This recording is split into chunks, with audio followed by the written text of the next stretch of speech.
जय हिंद साथियों, वंदे मातरम। जैसा कि देश के तमाम पूर्व सैनिकों को पता है कि 25 नवंबर को ऐतिहासिक रेल रोको आंदोलन को सफलीभूत किया गया और हमारे माननीय गार्जियन 94 ईयर्स ओल्ड आदरणीय प्रगट सर उस टंकी पर बैठकर जैसे महाभारत के युद्ध को लड़ाई के मैदान में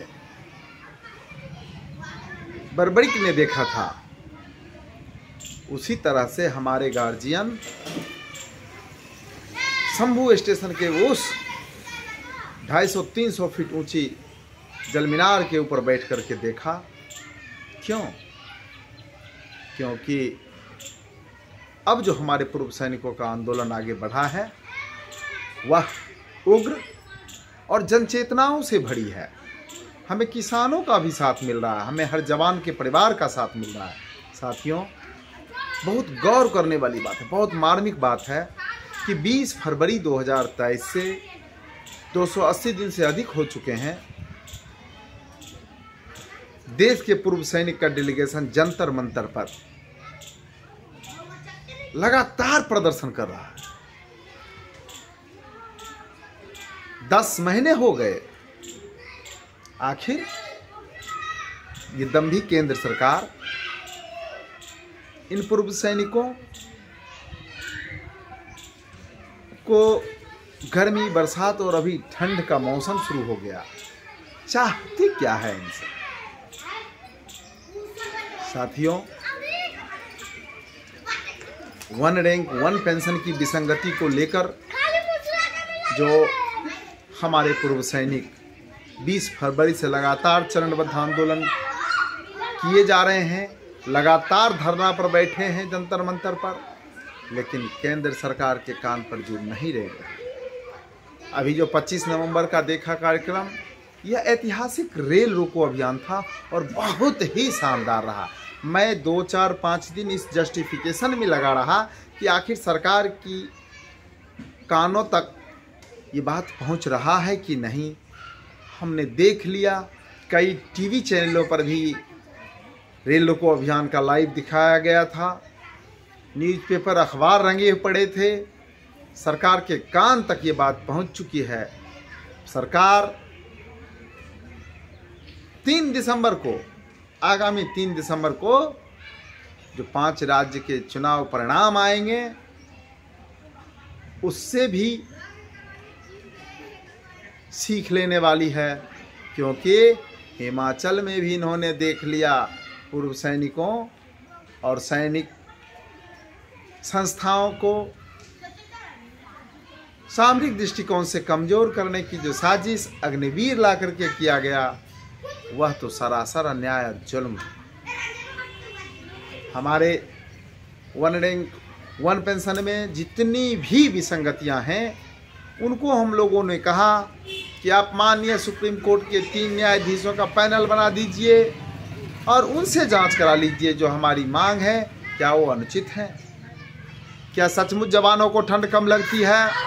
क्या सचमुच जवानों को पैसे की कम ज़रूरत है? क्या सचमुच जवानों को सुविधा कम हो ये ज़रूरत है? क्या सचमुच विकलांग हमारे जवान को 15,000, 11,000 रुपये और अधिकारी को 1.5 लाख, 1,56,000 रुपये, या ऐसे पार्शियलिटी की ज़रूरत है? क्या मिलिट्री सर्विस पे जवान को 5200 और ऑफिसर को 15,500, क्या इसकी ज़रूरत है? क्या भत्ते में जो विसंगतियां हैं उसकी ज़रूरत है? तो सेना को आप मजबूत करने चले हैं, तो सैनिक अधिकारियों के सानिध्य में रह करके उनकी बात को मान करके जिस ढंग से जवान और जैसियों के साथ नाइंसाफ़ी हुई है, इस नाइंसाफ़ी को दूर करना पड़ेगा। और इसके लिए अब देश के लगभग पूर्व सैनिक जग चुके हैं। और रही बात कि हो सकता है सरकार के साथ हम पूर्व सैनिक 2 हाथ नहीं कर सकते, चूँकि हम लोग राष्ट्रवादी होते हैं, हमारे खून में राष्ट्रवाद भरा होता है, राष्ट्रवाद। हम नेशन फर्स्ट की भूमिका पर चलते हैं। लेकिन जो राजनीतिक दल की भूमिका होती है वह क्या होती है सबको पता है। दुनिया का पेंशन बंद करने वाली सरकार अपनी पेंशन बंद नहीं करती। 3-3, 4-4 पेंशन लेकर के आपके जनताओं के बीच में लंबी लंबी फरलांगे फेंकते हैं और हमारे जैसे जनता इस चीज़ को देखते हैं।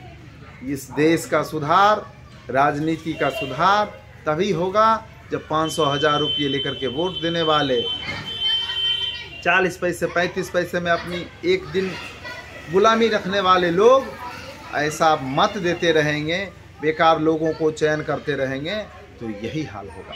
साथियों, देश की सेना और जवान किसान कहने वाली यह सरकार के रुख को आप देख लीजिए कि 20 फरवरी से हमारे सैनिक, पूर्व सैनिक जो है जंतर मंतर पे धरनारत हैं, लेकिन सरकार के काम पे जो नहीं रेंग रही है।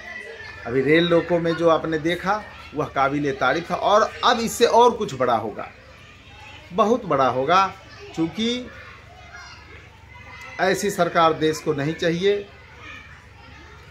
जो बाकी 68 साल 60 साल 65 साल नौकरी करने वाले का पेंशन बंद करके और अपने 2 दिन में के लिए निर्वाचित हो जाए उनको पेंशन मिलता है। ऐसी सरकार जनता को नहीं चाहिए।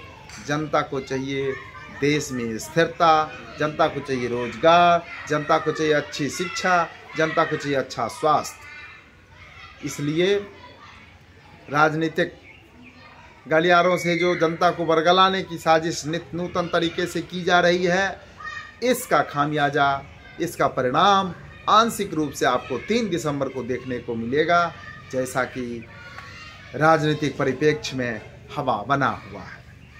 लेकिन मैं इस वीडियो के माध्यम से देश की जनता से निवेदन करता हूं कि आप देख लीजिए कि केंद्र सरकार किस नीति पे चल रही है, जवान किसान को कितने हक की बात करती है कि 20 फरवरी 2023 से जवान लगातार धरना पर बैठे हैं। यह भी एक इतिहास ही है, यह भी एक गिनीज बुक ऑफ रिकॉर्ड है कि किस देश की सेना लगातार लंबे दिनों तक हड़ताल और धरना प्रदर्शन पर बैठे रहे। हमारे पूर्व सैनिक जो बैकबोन है इस देश के, वो आज जंतर मंतर पर 10 महीने से परेशान हैं, लेकिन सरकार है, दम्भी सरकार है कि इसके कान पे जून नहीं रेंग रही है। इन्हीं चंद शब्दों के साथ मैं रेल रोको से सीख ना लेने वाली केंद्र सरकार को आगाह करना चाहता हूं कि आपके बुरे दिन नज़दीक हैं। हम लगभग 45 लाख सैनिक परिवार हैं, सर्विंग एंड रिटायर्ड मिला करके। अगर 45-50 लाख परिवार हैं और एक परिवार में अगर 4 वोट आपके डैमेज होते हैं श्रीमान, 2 करोड़ वोट डैमेज होंगे। 2 करोड़। खोल लीजिए अपने कानों को।